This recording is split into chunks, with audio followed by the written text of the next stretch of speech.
REITs, os irmãos americanos dos FIIs. Esse é o tema de hoje do episódio do Expert Drops. Eu sou a Raquel de Sá, estrategista de investimentos do Research da XP, e esse é mais um Expert Drops, o seu podcast e videocast preferido sobre tudo o que aconteceu de mais relevante na semana nos mercados, no Brasil e no mundo, e balançou a sua carteira, o seu dinheiro, e claro, sempre sob o prisma aqui dos nossos analistas de Research da XP.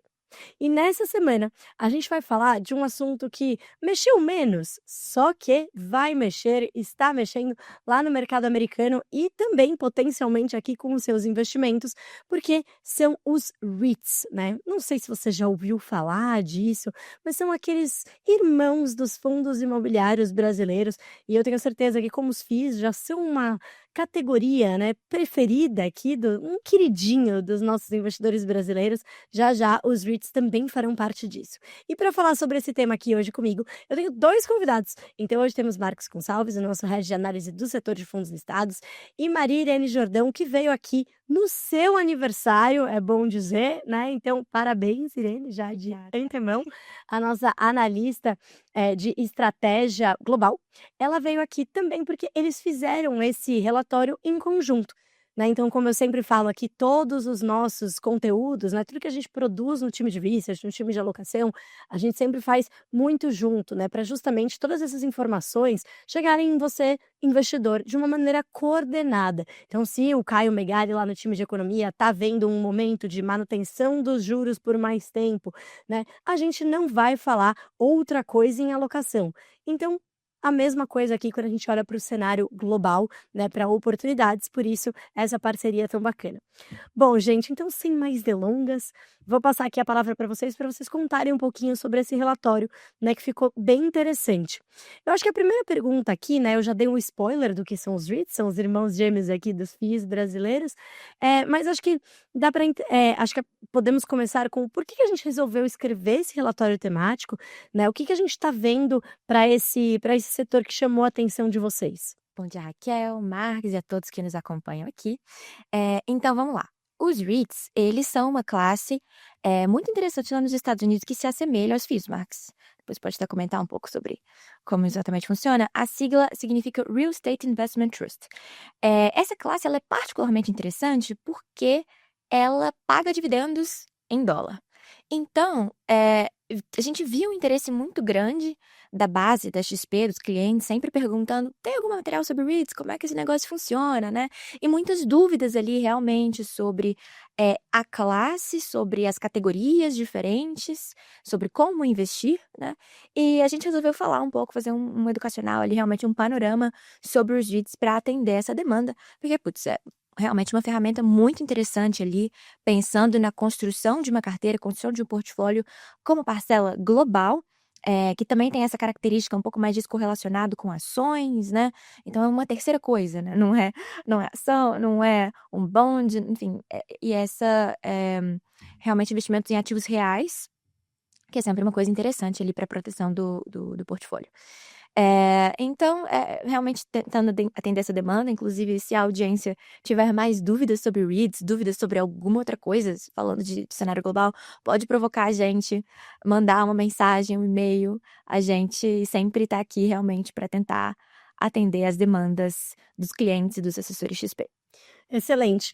De fato, né, então vale, como eu trouxe no começo, né, sempre o nosso conteúdo aqui bastante coordenado, quando a gente olha para os REITs, a gente está falando de um investimento na nossa conta global, né, ou seja, qual é o universo em que a gente vê isso do ponto de vista de alocação? É o universo da alocação global, que a gente já falou aqui várias vezes, né, a gente sempre lembra que aqueles 15%, começando do 15%, que a gente recomenda para o patrimônio do investidor. Então, o investidor olhando para o seu patrimônio, aqueles 15% que recomendamos para ser dolarizado, e aqui eu faço muitas aspas, né, porque não precisa ser necessariamente em dólar americano, a gente está falando aqui de moeda estrangeira, de mercado global, que na XP você acessa via Estados Unidos, nós sabemos que, né, é um mercado que dá acesso a basicamente tudo. Então, é essa parcela alocada nos 15%. E como a Irene muito bem falou também, a gente está falando de uma classe que ela ela não se encaixa, né, ela não é uma ação, não é uma renda fixa. Pô, Raquel, então se eu olho ali para a recomendação de alocação global, onde ela se encaixa? Ela se encaixa, mais próximo da classe de alternativas, principalmente quando a gente olha pra descorrelação, né, pra correlação negativa que ela tem com as outras classes.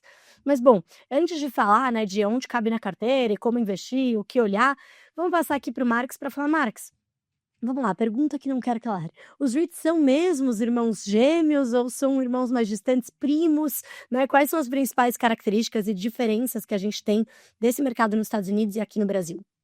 Bom, a Raquel, a Irene e a todos que nos assistem e ouvem também, né? Vamos lá, né? Então, respondendo a sua pergunta de maneira muito objetiva, eles são irmãos gêmeos dos fundos imobiliários, mas não gêmeos idênticos. Perfeito. Então, vamos colocar aqui a bola no chão, né? O que é importante entender? Que os REITs, eles são veículos que foram criados lá na década de 60 nos Estados Unidos, né? Muito com aquele objetivo de democratizar o acesso ao mercado imobiliário para aquele pequeno investidor, né? Que muitas vezes não conseguiria comprar, montar um portfólio assim, né? Na pessoa física, né? E assim como os fundos imobiliários, os REITs também podem ser negociados em bolsa, né? E eles também captam recursos no mercado, junto aos investidores para fazer essa alocação dentro dessa proposta que é prevista ali no veículo, né? Então, comprar imóveis ou comprar outros ativos do mercado imobiliário. E aí, então, ele te dá o benefício não só desse acesso a portfólios diferenciados, mas também essa questão da liquidez, que acaba carecendo muito quando você compra um imóvel diretamente. A gente sabe que não é fácil, né, vender um imóvel do dia para a noite, né, enfim, leva-se tempo, né. Agora, existem várias diferenças do REITs em relação aos fundos imobiliários. Eu diria que a principal é a natureza jurídica desses dois veículos. O que acontece? Os fundos imobiliários, eles são estruturados na forma de fundos de condomínio fechado, que a gente chama, né? Então, cria-se um fundo em que esse fundo tem uma base de cotistas, né, que vão aportar recursos para esse fundo realizar os investimentos previstos no seu regulamento, e esse fundo é negociado em bolsa ou balcão, né? Então, o investidor, se ele quiser sair da sua posição, ele tem que vender as suas cotas a mercado. Esses são os fundos imobiliários. Os REITs, né, de novo, também podem ser negociados em bolsa, mas a estrutura jurídica deles é muito mais de empresa listada, né? É a principal diferença. Ele não tem essa configuração de um fundo fechado, né? E o que diferencia os REITs de outras empresas listadas lá fora é que os REITs, eles optam por um regime fiscal muito específico previsto no Código Tributário norte-americano, né? Então ele basicamente atende diversos requisitos legais, né? E aí com isso os REITs acabam tendo um benefício fiscal que ele transfere aos seus investidores. Os dividendos dos REITs são tributados, né? Isso é importante comentar, 30%. Então a pessoa física não tem a isenção como ocorre com os FIIs aqui no mercado brasileiro.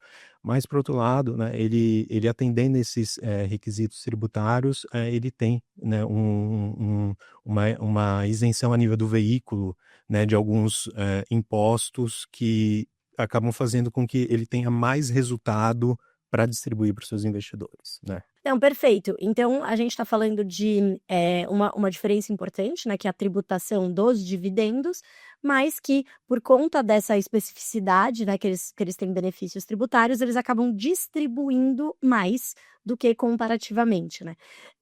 E quais são as características que eles têm que ter para se encaixar nessa legislação? Uhum.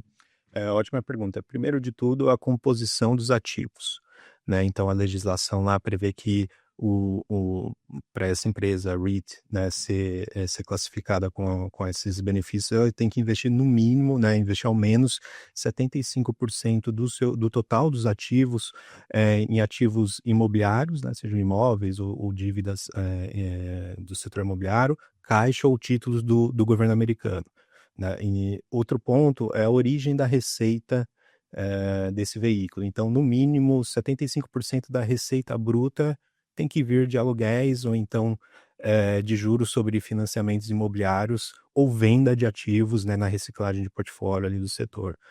Não só isso, né, os REITs também são obrigados a pagar ao menos 90%, tá, do lucro tributável aos seus acionistas, na forma de dividendos. Normalmente esse pagamento é trimestral, tá, mas tem caso de REITs que também pagam mensal, assim como ocorre aqui. E mais do que isso, né, que aí traz reforça muito essa distinção em relação aos fundos imobiliários, é o requisito sobre a estrutura societária do REIT, né? Então, ele é administrado por um conselho de administração que nomeia executivos, né? Então, ele funciona exatamente como uma estrutura de empresa aqui, se for fazer um comparativo, diferentemente do fundo imobiliário, que ele tem a figura do administrador e do gestor, que são terceirizados, né, para prestar aquele serviço. Ele tem que possuir no mínimo 100 acionistas e garantir que nenhum grupo, né, de até 5 pessoas detenha mais do que 50% das ações do veículo, muito em função dessa tentativa de coibir um planejamento tributário para grupos específicos ou indivíduos específicos, algo que a gente também tem aqui na nossa legislação de fundo imobiliário, tá? Mas são esses os principais requisitos ali para que ele tenha, né, direito aí a essa isenção. Isenção não, perdão. Esses benefícios. Esses Perfeito. Mais uma pergunta aqui. Aqui a gente tem os famosos, né, a famosa diferenciação entre os FIIs de papel, né, e os FIIs de tijolos. Lá, como você está dizendo, são empresas, né, então é diferente, não é um fundo de cotas, um condomínio fechado, como a gente tem aqui. É meio louco, né, que a gente tá falando aqui de imóveis, daí fala de condomínio fechado, vai dar uma bagunça na cabeça, mas nós estamos falando, né, do fundo de cotas. Mas aqui no Brasil a gente tem a diferenciação, que é relativamente simples no nosso entendimento, ou títulos de renda fixa, né, ou imóveis, ou híbridos, né, que tem os dois. Lá nos Estados Unidos tem alguma diferenciação assim? Tem algum fundo que compra renda fixa? Tem sim, tá? Então, a gente tem 3 principais grupos. O primeiro é o Equity REITs, né, que são aqueles que investem em propriedades. Então, são iguais aos fundos de tijolos aqui no Brasil. Então, vão estar comprando shoppings, data centers, enfim, investimentos ali em imóveis de varejo, saúde, telecomunicações e por aí vai. E aí a principal fonte de receita dele é justamente o aluguel dessas propriedades em que ele investiu.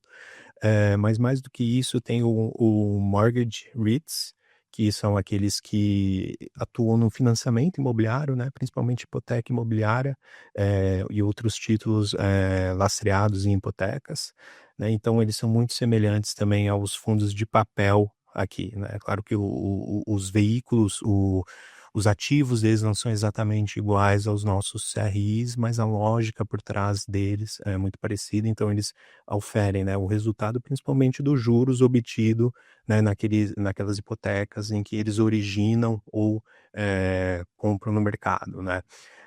E por fim a gente tem os REITs que são híbridos, então um pouquinho de cada um dos dois, né. Perfeito, bem parecido aqui com, né, com a nossa realidade.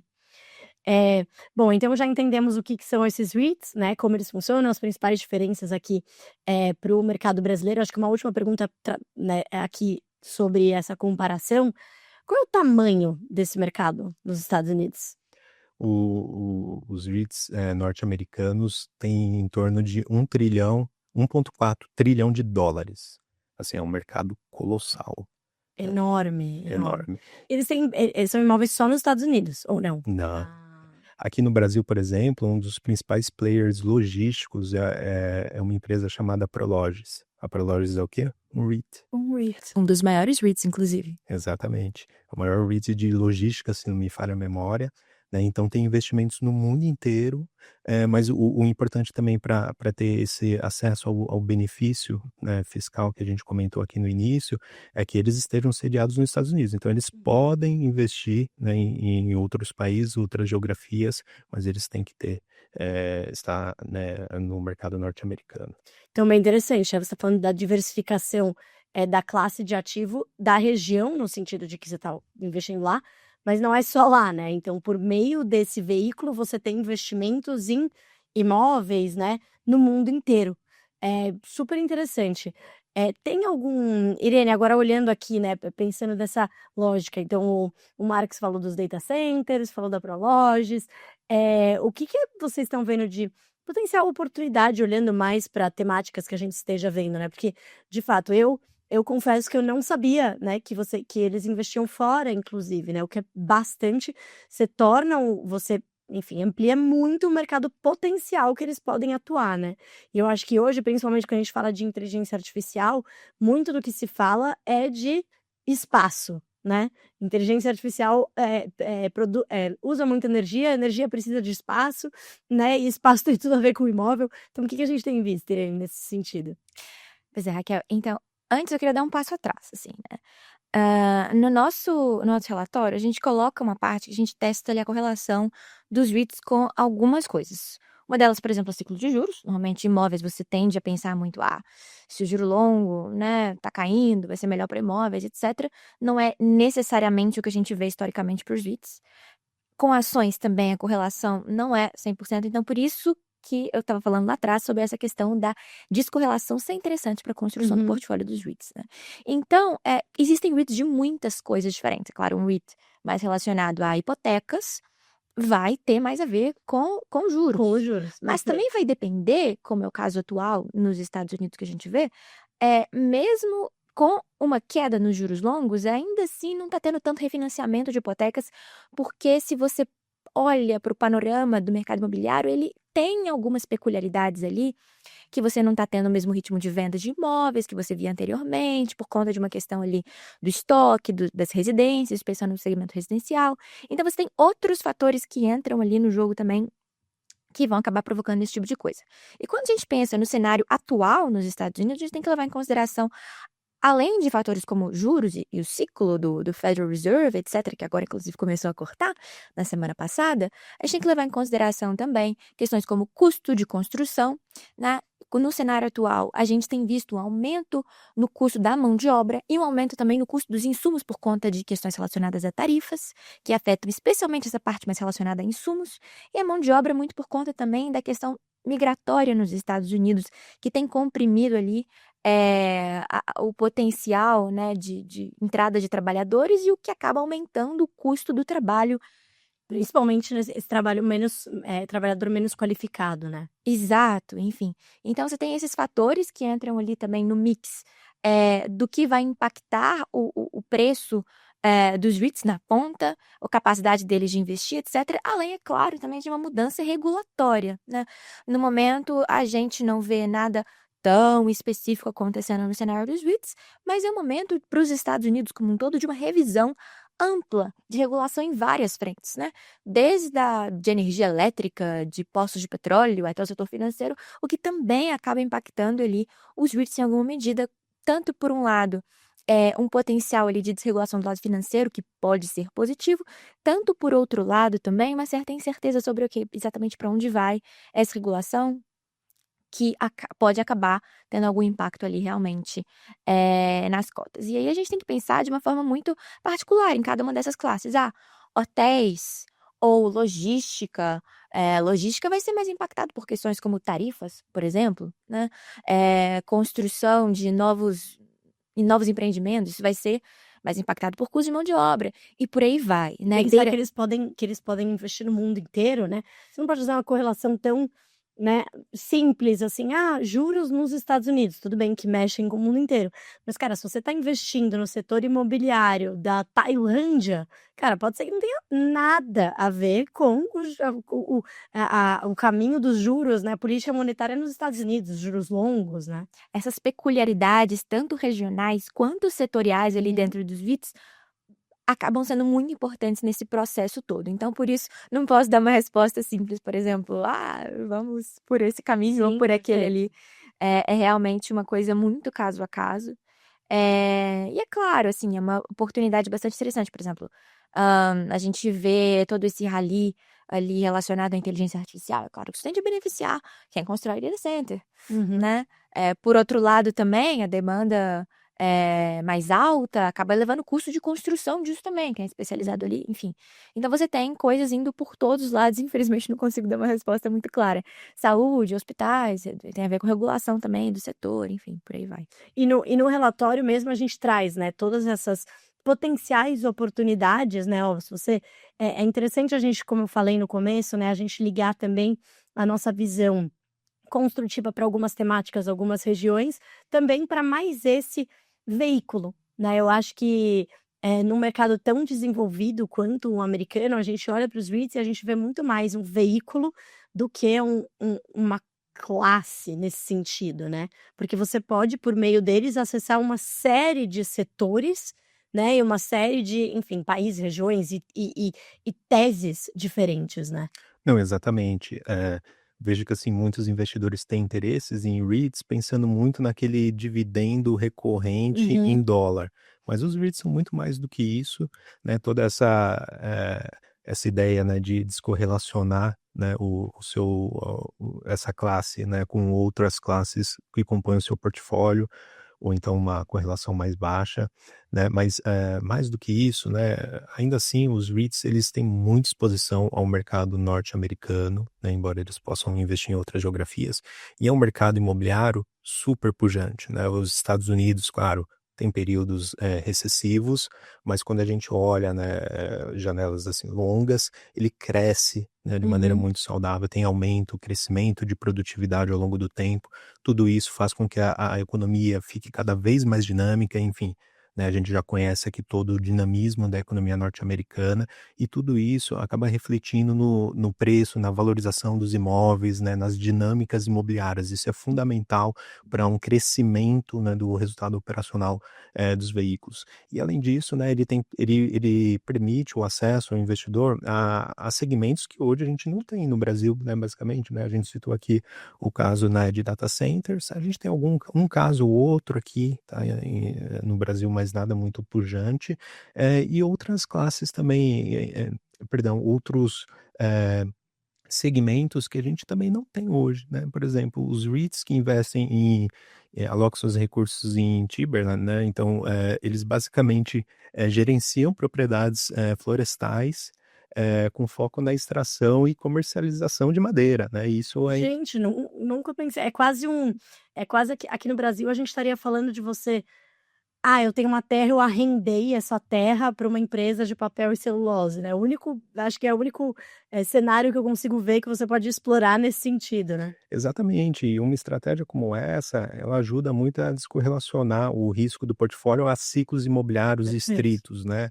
A dinâmica da exploração da floresta é totalmente diferente, né, da valorização, desvalorização, né, do mercado imobiliário de Miami ou Nova York, enfim.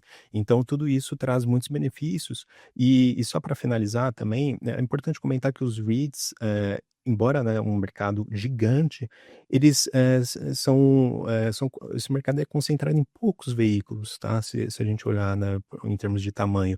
Então a gente tem um pouco menos de 200 REITs norte-americanos no mercado para esse mercado de 1,4 trilhão de dólares, sendo que, os principais REITs, eles representam 80% desse valor. Então realmente, assim, são colossos, né, Caramba, é um mercado muito concentrado. muito concentrado, enorme, essa concentração ocorreu muito ali na década de 90, é algo parecido com o que a gente está começando a ver aqui em fundo imobiliário, também consolidação, fusão entre fundos e gestoras, e que faz com que o portfólio seja realmente um colosso, inclusive a nível de diversificação, né, e tudo isso é muito desejável, né, para aquele investidor que busca previsibilidade no seu recebimento de dividendos, né, então é legal.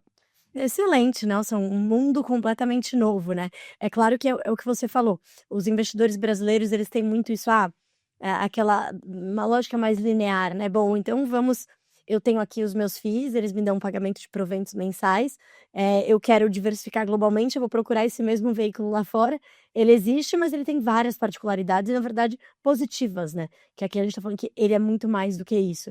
E eu acho até se a gente tá falando só de dividendos, a gente tem a nossa carteira de dividendos, por exemplo, né, Irene? Sim, uma carteira de ações, focadas ali pagamento de dividendo para superar o índice DVY, né, um ETF ali de dividendos focado nos Estados Unidos, mas a nossa carteira é global, então a gente tem uma parcela ali, uns cerca de 30% que a gente coloca em outras regiões. Então tem outras formas também de você remunerar a sua carteira, de ter dividendos, proventos em dólar, via dividendos, via REITs, via bonds também, enfim, tem várias alternativas aqui na XP, nos sites de conteúdos, vocês podem encontrar várias ideias. Não, excelente. Então, acho que é isso. A mensagem é: os REITs, né? Bolei aqui um novo título para o relatório de vocês: REITs para além dos dividendos, né? Eu acho que é importante, mas não é só isso. Então, um mundo completamente novo. Acho que a última pergunta, não tenho a mínima ideia se vocês sabem essa informação. Vocês sabem como é essa classe do ponto de vista do investidor brasileiro? Na verdade, do investidor global. Tem muito investidor global também nessa classe nos Estados Unidos? Ou não temos como saber? Olha, eu já vi o número, mas confesso que eu não me lembro de cabeça. Agora, olhando para o mercado brasileiro, eu diria que assim, é ínfimo, é inexpressivo. É que o investidor brasileiro não investe muito lá fora, né? Se a gente olhar em comparativo global mesmo, assim, o investidor brasileiro ele tem um home bias muito forte. Grande. Ou seja, o brasileiro em geral, tende a investir muito localmente, muito mais do que a média até de países como o próprio Estados Unidos, que é um país que tem o maior mercado de capitais do mundo, mas também diversifica globalmente. Por que a gente não fazer o mesmo, sendo que o nosso mercado é muito menor, com um risco específico muito maior, porque a gente é um emergente e a gente não tem controle de capitais, né? Não, excelente. É isso, acho que o brasileiro também precisa começar, né, a olhar para fora. E temos muito conteúdo aqui, né? Lembrando de um conteúdo que a gente fez aqui em parceria, né? Meu time aqui de alocação e MIS, a gente fez em parceria com o time de economia, né? Olhando para quanto da cesta de consumo do brasileiro estava atrelada à variação do dólar. Pensando, cara, mesmo se você olhar, os meus custos são apenas em reais, né? Isso é uma ilusão. Então, além de ter toda a perda de oportunidade, né? O custo de oportunidade, você não investir lá fora, do ponto de vista de diversificação, de alocação mesmo, os ganhos que você vai ter, você ainda está colocando em risco o valor real do seu patrimônio ao longo do tempo, né? Na verdade, do seu poder de compra ao longo do tempo. Então, mais uma vez, reiterando aqui a importância do investimento internacional. Então, alguma coisa que eu não perguntei, gente, que vocês gostariam de trazer sobre o relatório, sobre essa temática? Então, acho que só um último ponto é que entre essas 3 classificações de REITs, é importante comentar que essa composição foi mudando com o tempo. Então, olhando lá principalmente na década de 70, início da década de 80, quando as taxas das treasuries estavam muito elevadas em função daquele momento, né, de ciclo de mercado e econômico, né, o qual os Estados Unidos estava passando, a gente tinha uma grande representatividade, né, dos REITs de papel, vamos dizer assim, né, em relação ao total do índice, mas com o fechamento dessas taxas, né, desde então, agora a gente está vendo uma abertura novamente, mas nada comparável àqueles níveis de taxas, né, da época, o que a gente viu foi os equity REITs, né, representando quase que a totalidade desse mercado, né? Então é interessante assim também pontuar sobre isso. Então realmente assim, exposição a imóveis. Excelente. Muito bom, gente. Então, um conteúdo muito completo, né, com base num relatório super rico que vocês publicaram aqui, como sempre, está lá no nosso site de conteúdos. E bom, outros destaques dessa semana, né? Então, essa semana também foi bastante cheia. A gente teve aqui divulgação, né, do IPCA 15, a gente teve divulgação da ata do Copom, né? Então, acho que o cenário todo traz aí, como eu falei lá no inicinho, eu dei um certo spoiler, né? Que a nossa visão aqui é que os juros devem seguir altos nesse patamar de 15% por um período prolongado. Então, uma mensagem bastante forte do nosso Banco Central por aqui, né? Então, já tínhamos falado isso na semana passada com o Copom, mas a ata, né, ela acabou reforçando esse posicionamento mais duro do Banco Central e reforçando a nossa expectativa aqui de um início de corte de juros só no começo do ano que vem. E, né, se há um risco, a gente entende que o risco é de isso ser um pouquinho depois, né, mais do que ser um pouquinho antes do que parte do mercado estava esperando inicialmente, né? Então, é um caminho, é uma evolução importante da inflação, mas como os números de inflação mais recentes têm mostrado, né, a gente ainda tem preços acima subindo acima da nossa média, meta, principalmente setor de serviços. Ainda temos um mercado de trabalho bastante aquecido, expectativas de inflação ainda desancoradas, apesar de melhores, e, claro, todo o risco da parte do cenário global e de se, de fato, o dólar vai ficar aí um pouco mais fraco, né? Se vai ter, se todo esse ruído político-diplomático pode acabar afetando isso. E falando em ruído político-diplomático, outro destaque foi aí, né, as falas, né, de Donald Trump e do presidente Lula ali, então uma aproximação, por enquanto, no momento que a gente grava esse podcast aí, uma aproximação, um início, né, uma sinalização de potencial aproximação, o mercado reagiu bem, agora vamos aguardar aí as cenas dos próximos capítulos, porque como eu falei, tudo isso, né, essa percepção de risco, ela acaba impactando nos nossos ativos diretamente, né, olhando para a inflação, a gente fala muito do dólar, mas é claro, em todos os nossos ativos, na curva de juros que mexe nos fundos imobiliários, né, assim como a gente sabe que acontece lá fora também. Então é isso, pessoal. Esses foram os nossos principais destaques. Muito obrigada aqui pela presença mais uma vez do Marcos e da Irene. E a gente se fala e a gente se ouve na semana que vem em mais um Expert Drops.